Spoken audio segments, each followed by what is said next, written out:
नमस्कार, मी Mansi news अनकटच्या prime time मध्ये तुम्हा सगळ्यांचं स्वागत करते। बातमीपत्राला सुरुवात करण्याआधी नजर टाकूया बातमीपत्रातील काही महत्त्वाच्या हेडलाईन्सवर। देशातील आणि राज्यातील नेत्यांशी चर्चा करून विचारपूर्वक पाऊल उचलणार छगन भुजबळ यांचं वक्तव्य। याला भेट त्याला भेट आणि दुसऱ्या दिवशी घरी थेट एकनाथ शिंदेंचा ठाकरेंवर निशाणा। मंत्रिपद मिळालं नाही म्हणून मला राग नाही, मात्र कार्यकर्ते नाराज, आमदार विजय शिवतारे यांचं विधान।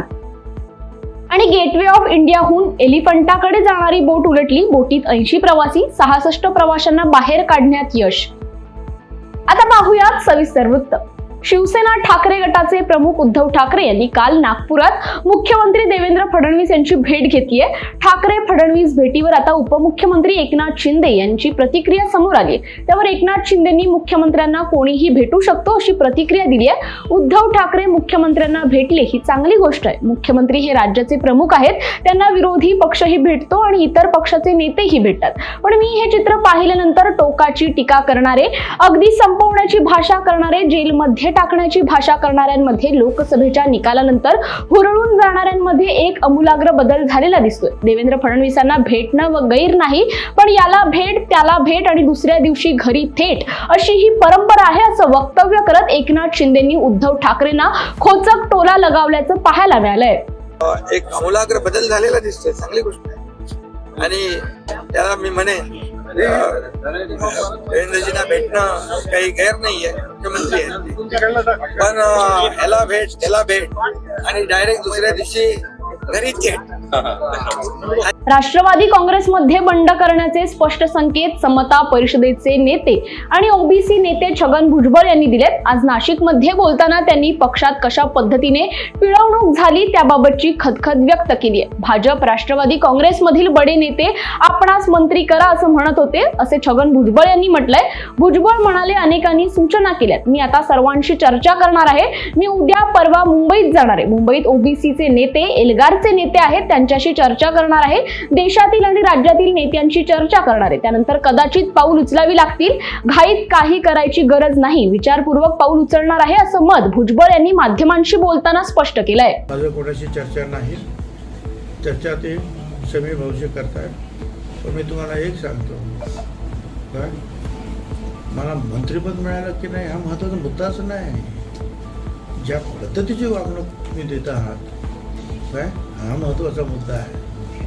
या पक्षामध्ये आपल्या मानसन्मानाची फक्त खुर्चीत बसवलं तिकडे आणून म्हणजे काय मानसन्मान झालं। निर्णय प्रक्रिया ज्याला आपण म्हणतो, डिसिजन मेकिंग बॉडी ज्याला म्हणतो, ते या तिघांचीच चालते। पुण्याच्या पुरंदरचे आमदार विजय शिवतारे यांना मंत्रिपद न दिल्याने ते नाराज असल्याची चर्चा आहे। मात्र ही नाराजी आपली नसून कार्यकर्त्यांची असल्याचं शिवतारे यांनी माध्यमांशी बोलताना सांगितलंय। माझा स्वार्थ अजिबात नाही, मंत्रिपद मिळालं नाही म्हणून राग नाही, पण हे ज्या पद्धतीने झालं ते ठीक नाही, त्यामुळे कार्यकर्त्यांचा उद्रेक झाला असून त्यांची नाराजी आहे। मतदारसंघातले हजारो लोक नाराज झाले, त्यांची इच्छा होती। माझ्या कुटुंबातले लोक मला न सांगता तिकडे आले होते आणि जेव्हा हे अचानकपणे असं झालं त्यावेळेस उद्रेक झाला। त्याचे परिणाम माझ्या नाती असतील, सून असेल, मुली असतील, आणि त्याच्यामुळे थोडंसं तो राग होता। किंवा आम्हाला 2 दिवस अगोदर सांगितलं असतं की हे होणार नाही विश्वासात घेऊन, तर हा प्रसंग चालला नसता। स्वार्थ अजिबात नाही, मंत्रिपद मिळालं नाही म्हणून राग नाही, ज्या पद्धतीने झालं आणि त्याच्यामुळे जो उद्रेक झाला सगळ्या मतदारसंघात सुद्धा 375 गाड्या इथून मला न सांगता, आपलं नाव नक्की आहे, टी व्हीला चाललेलं आहे, 5मध्ये आहे आणि म्हणून सगळे न सांगता 9-9 तास प्रवास करून पुरंदरवरून नागपूरपर्यंत आले होते आणि त्याच्यामुळे मोठा उद्रेक त्यांचा झाला होता। त्यांना समजावून कसं परत पाठवायचं ते माझं मी केलं रात्री 2:30-3 वाजेपर्यंत। त्यामुळे तो होता। बाकी मंत्रिपद मिळालं नाही याबद्दल अजिबात हे नाही, उलट मला जर विश्वासात घेऊन सांगितलं असतं की तुम्हाला द्यायचं होतं पण बापू असं असं झालं, मी स्वतःहून सांगितलं असतं पक्षासाठी कोणाला द्यायचं त्यांना द्या। गेटवेहून एलिफंटाकडे जाणारी नीलकमल नावाची बोट उलटल्याची माहिती समोर आली आहे। गेटवे ऑफ इंडिया जवळच्या समुद्रात ही दुर्घटना घडली। बोटीत 80 प्रवासी होते। माहिती मिळताच बचाव पथक घटनास्थळी दाखल झाले।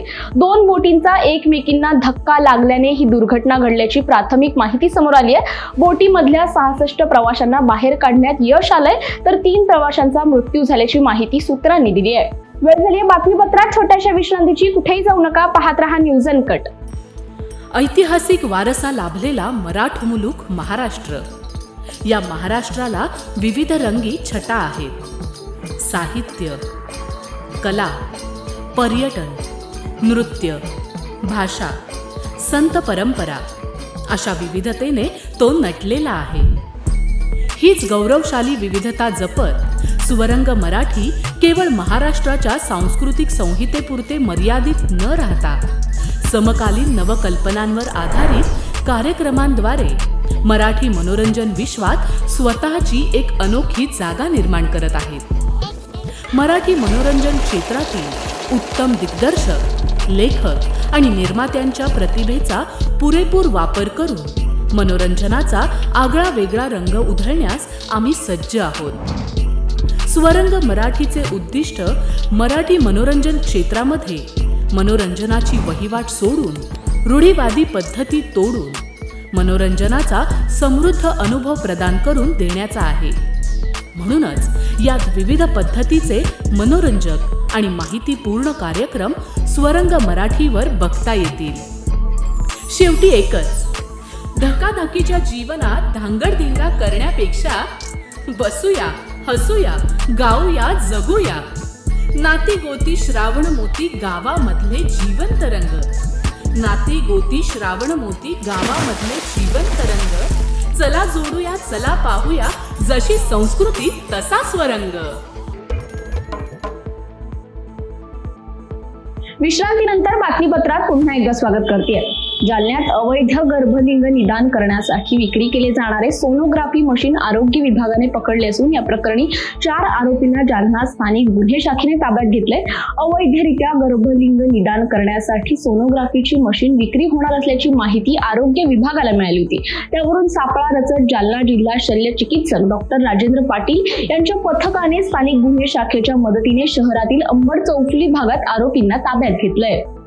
कोल्हापुरातील पाटबंधारे विभागाच्या शासकीय रहिवासी इमारतीच्या गेटची तोडफोड झाल्याची घटना समोर आली आहे. विशेष म्हणजे शासकीय कर्मचारीच ही तोडफोड करत असल्याचा व्हिडिओ समोर आल्याने पाटबंधारे विभागात एकच खळबळ उडाली आहे. दरम्यान संबंधित इमारतीमधील महिलांकडून वरिष्ठ अधिकाऱ्यांना निवेदन देण्यात आलंय. आमदार विनोद अग्रवाल यांनी गोंदिया विधानसभा क्षेत्रात खेचून आणलेल्या विकास कामांना गालबोट लावण्याचं काम गोंदिया सार्वजनिक बांधकाम विभागाच्या अभियंत्यांनी आणि कंत्राटदारांनी केल्याचा धक्कादायक प्रकार गोंदियात उघडकीस आलाय. कंत्राटदाराच्या संगनमताने सार्वजनिक बांधकाम विभागाचे अभियंता शुभम हरणे यांनी गोंदिया तालुक्याअंतर्गत येणाऱ्या खतिया ते अंभोरा या 2 गावांना जोडणारा सिमेंट रस्ता तयार केला. मात्र उद्घाटनानंतर या रस्त्याला अवघ्या 8 दिवसात तडे गेले असून याला जबाबदार कोण अशी विचारणा ग्रामस्थांकडून केली जाते. या रस्त्याचा आढावा घेतलाय प्रतिनिधी नवीन दहीकर यांनी. आहे अंबोरा ते खतिया गावातून जाणाऱ्या रस्त्यावर आपण बघू शकता. हा जो रस्ता आहे 8 दिवसा पहिलेच तयार करण्यात आलेला होता. तर 8 दिवसातच या रस्त्याला मोठमोठे भिगे पडलेले आहेत. तर आपण एकीकडे पाहिला असता नगरपंचायत व नगर परिषद मध्ये गट्टू लावण्यात येते. तर हा जो रस्ता आहे हा शेतातून मधातून जाणारा रस्ता आहे आणि या रस्त्यावर गट्टू लावण्यात आलेले आहे. तर गट्टूच्या साईडमध्ये जे फिलिंग करण्यात येतो तो फिलिंग मुरमाना केली जातो. तर याऐवजी मुरमाना ना केली योजना हा माठीनं करण्यात आलेला आहे. तर या संदर्भात सार्वजनिक बांधकाम विभागाचे अभियंता शुभम हरणे यांना विचारणा केली असता त्यांनी उडाउडीचे उत्तर दिलेले आहे. तर हा जो रस्ता आहे आमदार निधीतून तयार करण्यात आलेला असून जे आमदार आहेत ते विकास कामाकरिता निधी खिसून आणत आहेत. तर सार्वजनिक बांधकाम विभागाचे अभियंता व कंत्राटदार त्या कामाला गालबोट लावण्याचा काम करत आहेत. आता या संदर्भात विनोद अग्रवाल या बातमीची दखल घेत यांच्यावर काय कारवाई करतात हे बघण्यासारखं राहणार आहे. नवीन दहीकर, न्यूज अनकट, गोंदिया. आज तुळजापुरात तुळजाभवानीचे दर्शन आणि एसटी कर्मचारी संघटनेच्या मीटिंगसाठी ॲडव्होकेट गुणरत्न सदावर्ते आले असता मराठा कार्यकर्त्यांनी त्यांच्यावर बुक्का फेकत त्यांना अडवण्याचा प्रयत्न केला. यावेळी घोषणाबाजी करत कार्यकर्त्यांनी मराठा समाजाविषयी बेताल वक्तव्य केल्याबद्दल गुणरत्न सदावर्ते यांचा निषेध केला गेला आहे. आज तुळजापूर या ठिकाणी जो मराठा आरक्षणाचा विरोधक, जो मराठा आरक्षणासाठी आत्महत्या केलेल्या विद्यार्थ्यांचा, शेतकऱ्यांचा बळी घेणारा सदावर्ते आज या तुळजापूर या ठिकाणी आला होता. आज आम्ही मराठा क्रांती मोर्चाच्या वतीनं त्याचा धिक्कार व त्याचा निषेध व्यक्त या ठिकाणी केला. हा तुळजापूरमध्ये आला त्याला लाज वाटायला पाहिजे. ते आपण ज्या ठिकाणी जात आहोत हसत खुसत चालला आणि विरोधात घोषणाबाजी करत चालला. अरे हरामखोरा, तू मराठ्यांचा बळी घेतलाय. एक नाही दोन नाही तब्बल 300-350 युवकांची आत्महत्या या मराठा आरक्षणासाठी या युवकांनी दिली आहे. त्या जबाबदार हा सदावरती आहे. बातमीपत्रात छोट्याशा विश्रांतीची कुठेही जाऊ नका, पाहत रहा न्यूज अनकट. ऐतिहासिक वारसा लाभलेला मराठ मुलूक महाराष्ट्र. या महाराष्ट्राला विविध रंगी छटा आहेत. साहित्य, कला, पर्यटन, नृत्य, भाषा, संत परंपरा अशा विविधतेने तो नटलेला आहे. हीच गौरवशाली विविधता जपत स्वरंग मराठी केवळ महाराष्ट्राच्या सांस्कृतिक संहितेपुरते मर्यादित न राहता समकालीन नवकल्पनांवर आधारित कार्यक्रमांद्वारे मराठी मनोरंजन विश्वात स्वतःची एक अनोखी जागा निर्माण करत आहेत. मराठी मनोरंजन क्षेत्रातील उत्तम दिग्दर्शक, लेखक आणि निर्मात्यांच्या प्रतिभेचा पुरेपूर वापर करून मनोरंजनाचा आगळा वेगळा रंग उधळण्यास आम्ही सज्ज आहोत. स्वरंग मराठीचे उद्दिष्ट मराठी मनोरंजन क्षेत्रामध्ये मनोरंजनाची वहिवाट सोडून रूढीवादी पद्धती तोडून मनोरंजनाचा समृद्ध अनुभव प्रदान करून देण्याचा आहे. म्हणूनच यात विविध पद्धतीचे मनोरंजक आणि माहितीपूर्ण कार्यक्रम स्वरंग मराठीवर बघता येतील. शेवटी एकच, धकाधकीच्या जीवनात धांगडधिंगा करण्यापेक्षा बसूया, हसूया, गाऊया, जगूया. नाती गोती श्रावण मोती गावामधले जिवंत रंग. नाती गोती श्रावण मोती गावामधले जिवंत रंग. चला जोडूया, चला पाहूया, जशी संस्कृती तसा स्वरंग. विश्रांतीनंतर बातमीपत्रात पुन्हा एकदा स्वागत करते. पाहूयात उर्वरित काही महत्त्वाच्या घडामोडी. कर्नाटक सरकारने अलमट्टी धरणाची उंची वाढवण्याची घोषणा केली असून 519 मीटरवरून अलमट्टी धरणाची उंची 524 मीटर पर्यंत वाढवली जाणार आहे. धरणाची उंची वाढल्यास कोल्हापूर आणि सांगली जिल्ह्याला महापुराचा धोका वाढणार असल्यामुळे या संदर्भात हिवाळी अधिवेशनात करवीरचे आमदार चंद्रदीप नरके यांनी लक्ष वेधत अलमट्टी धरणाची उंची वाढवण्यात येऊ नये अशी मागणी केली आहे. अध्यक्ष महोदय, कर्नाटक सरकारनं अलमट्टी धरणाची उंची वाढवण्यासंदर्भात कारवाई चालू केलेली आहे. 519.60 मीटर हा आता तिथं प्रकल्पीय संचित पूर्ण संचित पातळी आहे आणि आता त्याची संचित पातळी 524 मीटर करण्याचं नियोजन त्यांनी केलेलं आहे. जर अलमट्टी धरणाची उंची जर वाढवली तर कोल्हापूर जिल्हा आणि सांगली जिल्हा आज महापुरामधून अतिशय हानिकारक परिस्थितीत जातोय. पिकं उद्ध्वस्त होतात, शहरं गावं उद्ध्वस्त होतात. विशेष करून पश्चिम भाग कोल्हापूरचा आणि सांगली जिल्हा याच्यामध्ये पूर परिस्थिती भयानक होती. जर 524 मीटर उंची केली त्या ठिकाणी कर्नाटक सरकार याची अंमलबजावणी करायला लागले. त्यासाठी जमिनीचं हस्तांतरण करणं या सेवा त्या ठिकाणी त्यांनी चालू केलेल्या आहेत. कर्नाटक सरकारनं महापुराचा फटका अतिशय जादा बसणार आहे आणि मला वाटतं या ठिकाणी कोल्हापूर आणि सांगली जिल्ह्यातली पूर परिस्थितीची गावं राहणारी नाहीत अशी परिस्थिती होणार आहे. त्याचा संपूर्ण फुगवटा या कोल्हापूर आणि सांगली जिल्ह्यामध्ये जाणार आहे, या पूर परिस्थितीच्या गावामध्ये जाणार आहे. तरी या ठिकाणी मुख्यमंत्री आणि उपमुख्यमंत्री या दोन्ही उपमुख्यमंत्र्यांनी केंद्र सरकारवर पंतप्रधानांना या ठिकाणी सांगून या ठिकाणी या धरणाचं जे कामकाज चालू होणार आहे उंची वाढवायचं ते स्थगित करण्यासाठी आहे. वडनेर समितीचा अहवाल आहे त्याच्यावर रुडकी समितीचा अहवाल फेरप्रस्ताव आपण तपासणीसाठी मागितलेला आहे. तो फेरप्रस्ताव अजून रुडकी समितीचा यायचा आहे. त्याच्या आधीच या ठिकाणी कर्नाटक सरकारने काम चालू केलेलं आहे. भयानक परिस्थिती कोल्हापूर आणि सांगली जिल्ह्यावर येणार आहे. महापुरात कोल्हापूर आणि सांगली जिल्हा पूर्ण वाहून जाईल अशी परिस्थिती निर्माण होणार आहे. त्यामुळे निश्चितपणे मुख्यमंत्र्यांनी दोन्ही उपमुख्यमंत्र्यांनी यावेळी तातडीनं कारवाई करावी आणि केंद्र सरकार वाटाघाटी करून हे काम जमीन पुन्हा हस्तांतरणाचं काम जे चालू केले त्याला स्थगिती द्यावी ही मी आपल्याला या ठिकाणी सदनाला विनंती केली. परभणी घटनेच्या निषेधार्थ सातारच्या फलटण येथे संविधान समर्थन समितीच्या वतीने मोर्चा काढण्यात आला। या मोर्चाला मंगळवार पेठेतून सुरुवात करण्यात आली असून शहरातील प्रमुख मार्गावरून हा मोर्चा तहसील ऑफिस समोर विसर्जित झालाय। तहसील कार्यालयासमोर भीमसैनिकांनी या घटनेचा तीव्र शब्दात निषेध नोंदवत तहसीलदार डॉक्टर अभिजित जाधव यांना कारवाई करण्याचं निवेदन दिलंय। यावेळी मोठ्या संख्येने भीमसैनिक उपस्थित असल्याचं पाहायला मिळालंय। सर्वांना क्रांतिकारी जय भीम, जय शिवराय आणि जय संविधान।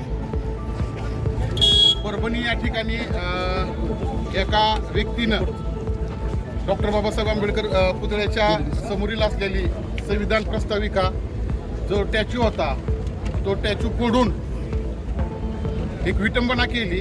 त्यानंतरून परभणीमध्ये सर्व भीमसैनिकांच्या वतीने एक निषेध मोर्चा काढण्यात आला। परंतु संध्याकाळी ज्या वेळेस काही गोष्टी घडल्या त्या गोष्टीचा आणि भीम अनुयायांचा काही एक संबंध नसताना देखील काही समाजकंटकांनी त्या ठिकाणी जाऊन अक्षरशः त्या गावामध्ये तोडफोड केली। व्यापारी वर्गांची दुकानं उद्ध्वस्त करून टाकली, जाळपोळ केली। आमचा भीमसैनिक कदापि अशा काही गोष्टी करणार नाही। अनेक हत्याकांड झालेले आहेत, अनेक विटंबना झालेल्या आहेत, परंतु संविधानिक मार्गाने डॉक्टर बाबासाहेब आंबेडकरांच्या शिकवणीप्रमाणे कधीही कोणत्याही आंदोलनाला गालबोट लागलेलं नाही। हे शासनाचं जबाबदारीनं बोलतोय की हे सर्व षडयंत्र शासनाचं आहे, सरकारचं आहे, राज्यातल्या सरकारचं आहे, केंद्रातल्या सरकारचं आहे। छत्रपती संभाजीनगरच्या घाटी रुग्णालयातील परिचारिकांनी महिन्याचा पगार थांबल्यामुळे काम बंद आंदोलन केले। एकाच वेळी 400 परिचारिका काम बंद आंदोलनात सहभागी झाल्यामुळे याचा परिणाम घाटीच्या रुग्णसेवेवर झाला असून जोपर्यंत प्रशासन आम्हाला ठोस आश्वासन देत नाही तोपर्यंत आम्ही काम बंद आंदोलन सुरूच ठेवणार असा पवित्रा परिचारिकांनी घेतला होता। अखेर घाटी रुग्णालयाचे अधिष्ठिता शिवाजी सुकरे यांनी या आंदोलनाची दखल घेत परिचारिकांना 2-3 दिवसात पगार होण्याचं आश्वासन दिल्यानंतर काम बंद आंदोलन मागे घेण्यात आलंय। महाराष्ट्र कर्नाटक सीमावादावरून पुन्हा शिवसेना ठाकरे पक्ष आक्रमक झालाय। बेळगाव मधील महाराष्ट्र एकीकरण समितीच्या महामेळाव्याला परवानगी नाकारल्यानंतर शिवसेना ठाकरे गटानं कोल्हापुरात महामेळावा घेण्याची तयारी सुरू केली। सीमेवरील महाराष्ट्र हद्दीतील चंदगडच्या शिनोळी इथं हा महामेळावा आयोजित करणार असल्याचं ठाकरे गटाचे सहसंपर्क प्रमुख विजय देवणे यांनी सांगितलंय। सर्वांना जय महाराष्ट्र। बेळगावमध्ये कर्नाटक राज्य सरकारचं हिवाळी अधिवेशन सुरू आहे। महाराष्ट्र एकीकरण समितीने बेळगाव जिल्हाधिकाऱ्यांना महामेळाव्याला परवानगी मागितली 9 डिसेंबरला। जिल्हाधिकाऱ्यांनी बेळगावला महामेळाव्याला परमिशन दिली नाही आणि त्याचबरोबर 144 कलम जारी केले। महाराष्ट्रातील सर्व नेत्यांना विशेष करून बेळगावमध्ये येण्यासाठी बंदी घातली। कोल्हापूर जिल्हा शिवसेनाच्या वतीने आम्ही महाराष्ट्र एकीकरण समितीचे अध्यक्ष आदरणीय दीपक दळवी साहेब, आदरणीय मालोजीराव आष्टेकर साहेब यांना विनंती केली आहे की बेळगाव जिल्हाधिकारी महामेळाव्याला परवानगी दिली नसेल तरी सुद्धा महाराष्ट्र आणि कर्नाटकच्या सीमेवर मराठी भाषिकांचा, मराठी माणसांच्या भावना व्यक्त करण्यासाठी शिरोडे येथे महाराष्ट्र एकीकरण समितीचा महामेळावा घेण्यात यावा, यासाठी शिवसेना कोल्हापूर जिल्हा विशेष प्रयत्न करेल आणि या महामेळाव्याच्या माध्यमातून कर्नाटक सरकारचा आम्हाला निषेध नोंदवतील। त्याचबरोबर महाराष्ट्र राज्य सरकारनं बेळगाव सीमाव्याप्त भागासाठी काय करावे याचेही काही ठराव मांडता येईल। म्हणून आज आम्ही महाराष्ट्र एकीकरण समितीचे अध्यक्ष आदरणीय दीपक दळवी साहेब, आदरणीय मालोजीराव आष्टेकर साहेब यांना विनंती केली आहे की आपण महामेळावा शिरोळी येथे आयोजित करावा। बातमीसह प्राईम टाइम मध्ये इथेच थांबायची। पाहत रहा न्यूज अनकट।